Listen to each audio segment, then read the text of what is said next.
2000 rpm. Gila. Dide cepet banget opernya. Wah, mantap. Asik banget ya mobil ini ya, AWD. Launchnya tuh cepet banget guys. Dan ini bentaran aja udah ke speed di atas 160. Guys, di sore hari ini kita kedatangan mobil langsung dari kota Malang ya. Jadi mobil ini dikirim dari Malang setelah kemarin kita diskusi, owner mau dimodif ini itu dan katanya wah kayaknya kalau di sini kayaknya susah nih, udah dah kirim aja. Dan akhirnya datang juga di mobil setelah dikirim dari towing. Nah, hari ini kita terima mobilnya sebelumnya udah pernah dilakukan remap tempat lain di sana. Dan menurut ownernya mobilnya jadi ngayun-ngayun, nggak enak dipakainya, jadi mau dikerjain ulang di sini. Sebelum diapa-apain kita akan tes dulu full standar, bukan full standar. Kondisi udah ke tuning, kita akan cek dan kita akan bandingkan dengan kerjaan kita sebelumnya, baru kita akan modifikasi. Nah, di mobil ini modifannya bakal cukup banyak, so stay tune, ikuti terus aja video.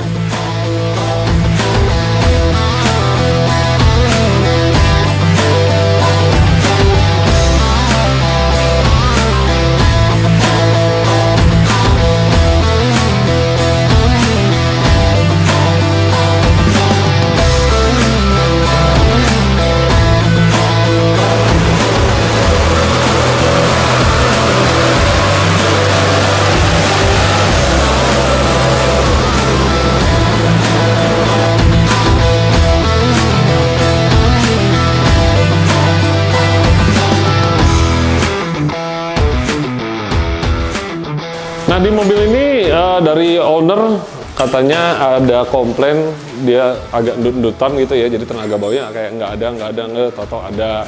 Dan ternyata ini yang memang tergambar di dyno kita, terlihat memang powernya yang sekarang ini sudah dicuning, tapi tenaganya ada di ujung banget gitu. Dan ketika kita coba standarin, terlihat bagian bawahnya standar malah lebih bagus gitu ya. Mungkin itu yang menjawab kenapa jadi keluhan dia, tapi yang di situ kita tinggalkan dan kita ganti dengan map kita. Sementara ini karena nanti akan kita ganti namanya air intake, downpipe kita juga mau ganti, oil gas can juga, dan sementara ini kita coba dengan full standar, kita remap doang. Dan kita bisa lihat ya, ini perbedaan ketiganya nih. Jadi line kita yang warna biru, terus yang warna kuning itu adalah yang udah merek lain, dan juga warna merah itu adalah kondisi standar. Nah, makanya abis ini kita akan coba modifikasi, kita lihat lagi bedanya gimana, dan nanti dibandingin lagi hasil akhirnya.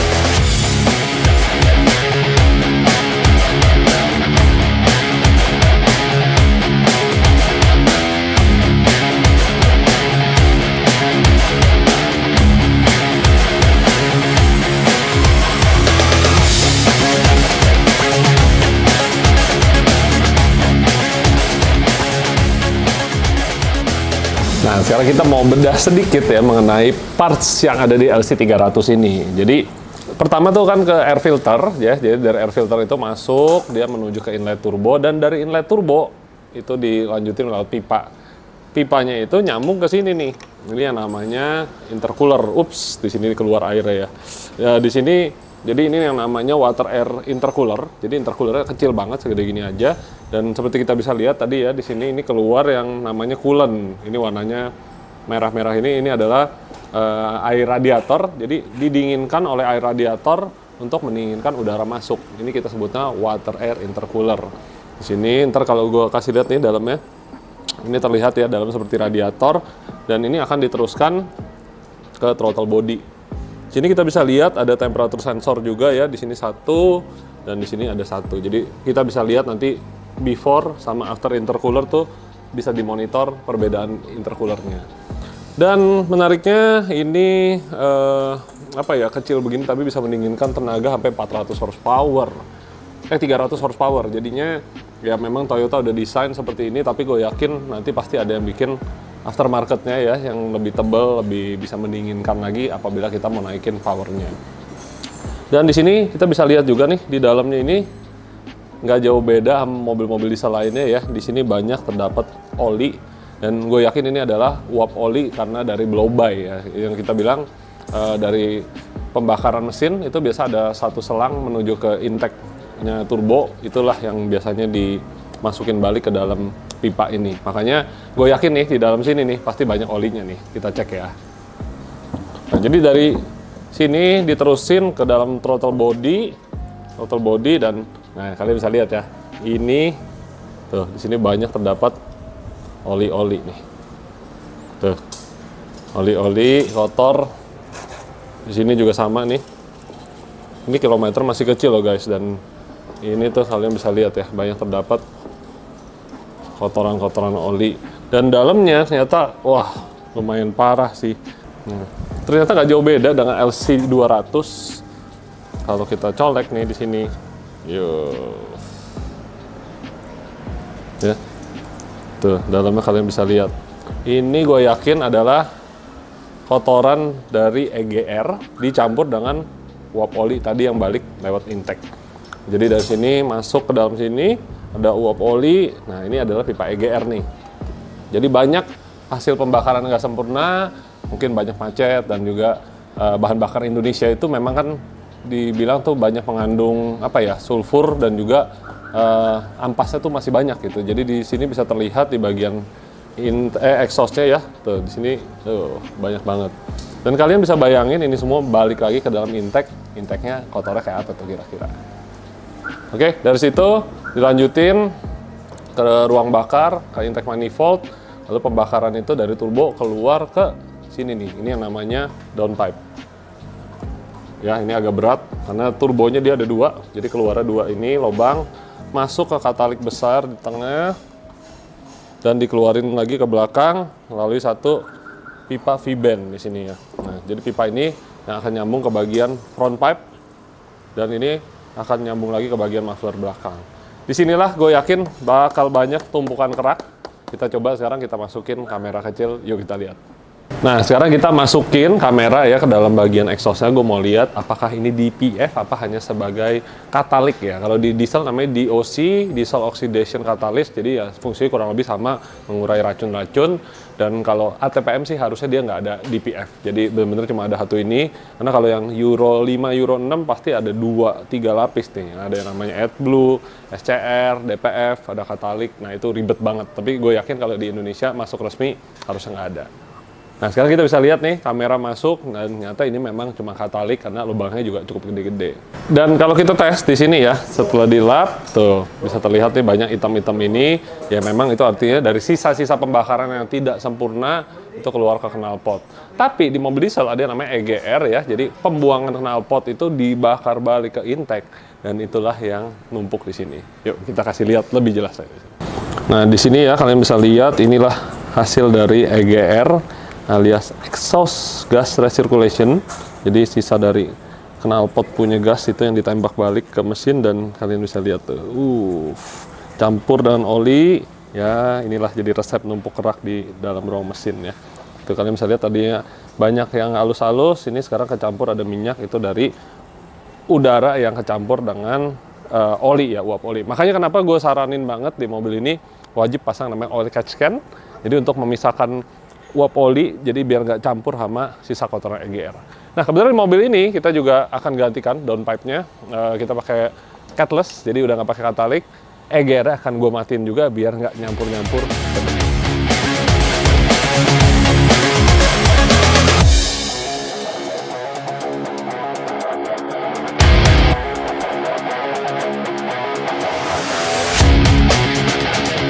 Oke, sekarang kita dapat bagian belakangnya lagi nih. Ini yang dari bagian pipa tadi gue kasih lihat, nyambung ke intake manifold kanan kiri.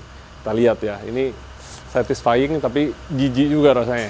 Wah, kayak lagi yaks. Ya, kata siapa LC300 aman. Kalian bisa lihat nih, bayangin 10.000, 20.000 tumpukannya kayak apa. Ya, gue nggak ngada-ngada ini atas bawah. Wah, tangannya susah banget sih, tangannya nih.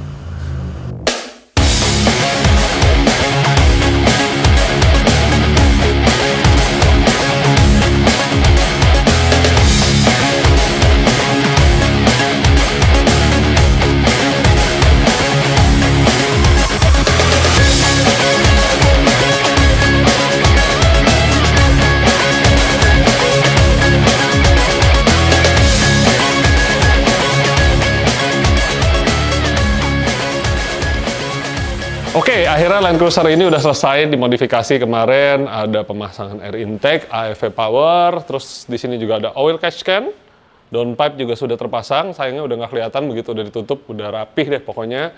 Downpipe-nya juga kita bungkus nih pakai exhaust wrap titanium DEI. Dan habis ini kita mau lakukan custom tuning lagi, jadi udah sempat waktu itu diukur standar yang udah dituning dari tempat lain, dan habis itu yang kita tuning stage 1. Setelah ganti intake segala ini kita akan cek dan kita retune lagi. Dan sekarang sambil nunggu ini mau disiapin, ada satu lagi nih mobil di sini ya. Jadi ini Land Cruiser juga sama, Land Cruiser 300 sorry, Land Cruiser 300. Jadi yang ini waktu itu udah sempat datang, udah kita remap juga, tapi kali ini balik lagi untuk pemasangan AFV power intake. Oil cast tanknya udah pernah dipasang juga waktu itu. Kita mau cek habis ini ada endapan olinya nggak di dalam sini. Dan setelah kita cek juga di pipa-pipanya, kurang lebih ada juga kerak seperti yang itu. Tapi bedanya yang ini tidak basah, kalau yang itu banyak oli-olinya, yang ini kering. Jadi kalian bisa lihat ya, ini lebih bersih, lebih mendingan dibanding yang satu itu, yang di dalam tuh. Nah, kita cek aja sekarang apa yang ketangkap di dalam oil cast tank. Oke, ini oil cast tanknya, ya kita cek dulu sekarang. Oke, biasanya sih banyak endapan oli ya. Nah, di sini kita bisa lihat nih. Ini adalah endapan-endapan oli sisa ya dari pembakaran, dan inilah yang bikin kemarin itu masuk ke dalam pipa-pipa intake yang ada di mobil di dalam. Nah, ini dia yang bikin kerak endapan uap oli kemarin di pipa-pipa ruang bakar. Dan kalian bisa lihat ya, dalamnya ini uap oli hasil pembakaran. Karena mesin ini memang pembakarannya kompresinya cukup tinggi dan mengakibatkan oli nguap tuh agak lebih banyak dibanding yang biasa. Apalagi kalian masih pakai oli-oli bawaan pabrik, biasanya penguapannya hebat. Jadi kalau ganti oli, mendingan ganti yang lebih bagus dibandingin bawaan pabrik.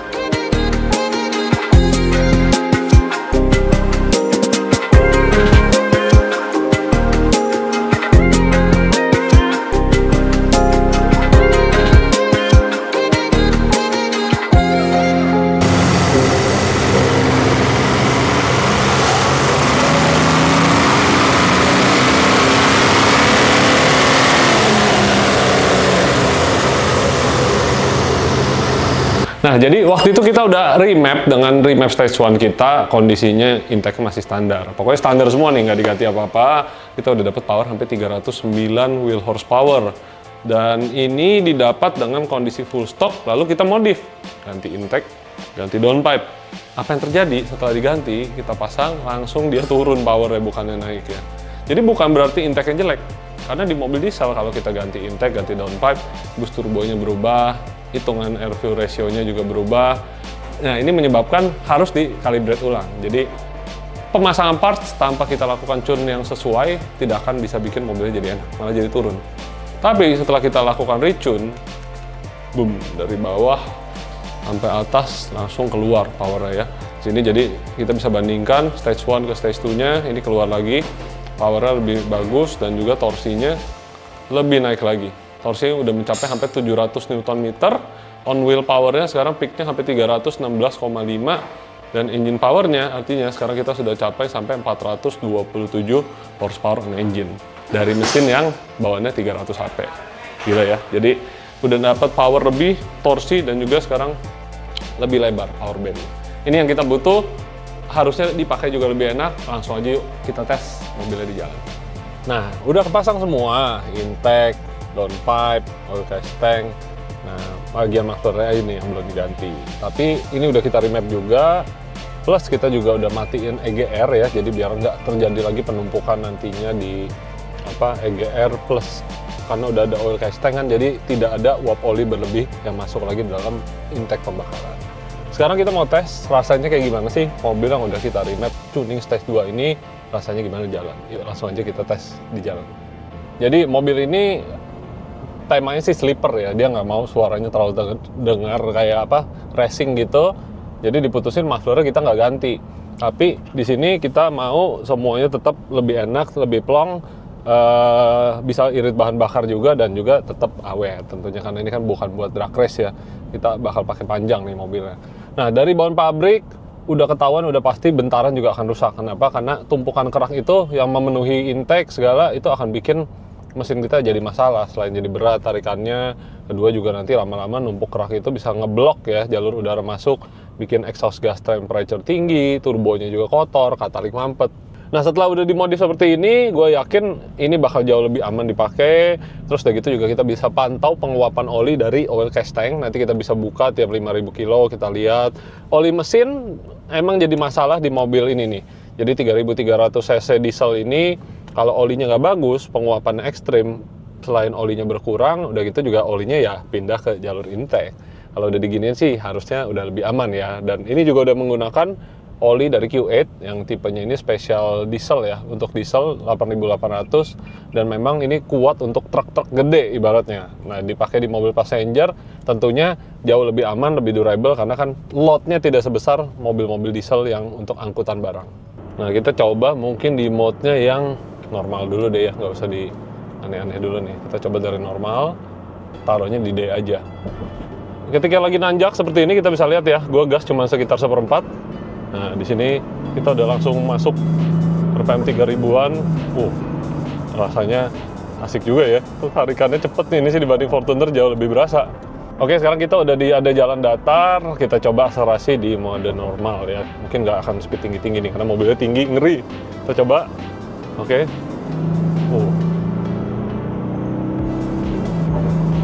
Oke. Berasa banget ya di mobil ini.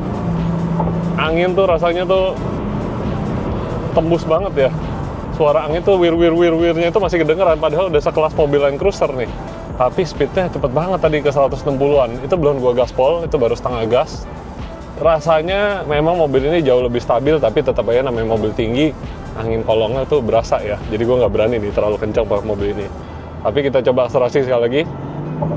Tuh, dengan setengah throttle aja, sekarang rasanya di atas 3000 itu udah nendang, dan juga power atasnya lebih linear, jadi nggak kosong. Karena sebelumnya kayak digas gitu belum sampai kick down, pasti masih ada kosong gitu kan. Habis ini kita akan coba sekali lagi di mode sport. Oke, sekarang kita coba kali ya, mulai dari mode sport. Sport, kita tarik nih sekarang nih. Udah mulai.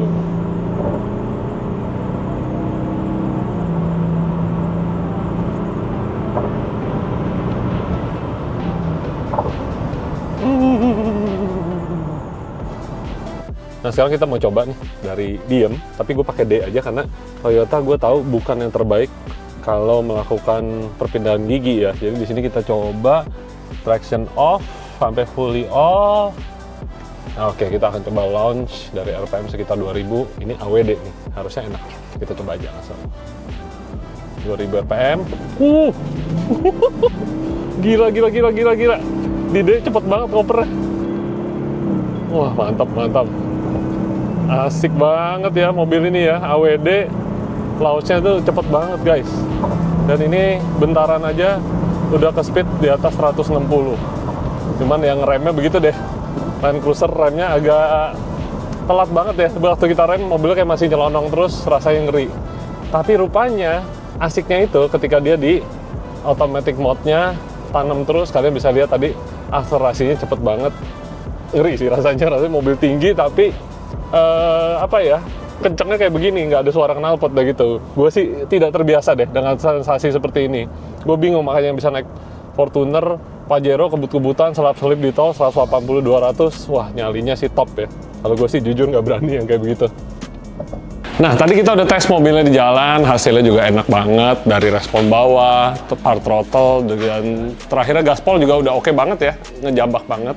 Jadi kita udah berhasil cari masalahnya di mobil ini adalah penumpukan kerak. Jadi buat kalian yang berasa mobilnya oke-oke aja, hati-hati nih di mobil ini. Jadi bisa terjadi penumpukan kerak karena ada campuran dari uap oli dan juga dari EGR. Nah, dengan kita modifikasi ini, kita udah ganti air intake, udara masuk lebih lancar, oil gas tanknya bikin penguapannya ditangkap di situ biar nggak balik lagi ke mesin. Dan yang ketiga, downpipe-nya bikin dia udah lebih plong. Dan yang keempat, kita remap ECU-nya untuk naikin power, dan juga kita matiin EGR-nya biar nggak kecampur lagi tuh uap oli kotor plus asap hasil pembakaran dari knalpot dibakar balik ke intake. Jadi dengan 4 hal ini harusnya mobil kalian udah jauh lebih enak dan juga udah pasti lebih aman buat dipakai harian dan juga panjang umurnya. Nah, mungkin kalian bisa share video ini ke teman-teman kalian yang baru beli LC300 yang mungkin dulunya udah sempat sakit kepala punya LC200 ya. LC200 banyak problem, bikin banyak yang jebol mesinnya UK spec. Nah, jangan sampai dia udah beli LC300 ngerongrong lagi dan bikin pening lagi kepalanya kayak dia punya LC200 nih. Jadi sampein aja berita ini, mudah-mudahan terbantu buat teman-teman semua yang mau di-upgrade. Jadi kalian bisa tahu masalahnya apa dan juga solusinya gimana.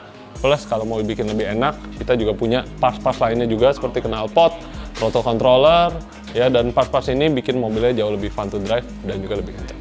Oke, sampai di sini dulu videonya. Mudah-mudahan kalian terbantu dengan konten gue ini. Jangan lupa like, subscribe, dan juga follow Instagram dan juga YouTube channel kita.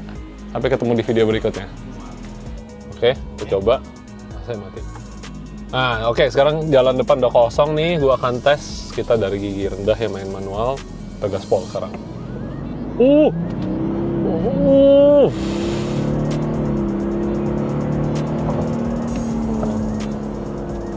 Oh, per giginya agak idiot tapi ya. Salah nih. Ntar sekali lagi di situ deh. Nguber nggak bisa nih. Tadi kita lagi kena nyangkut giginya.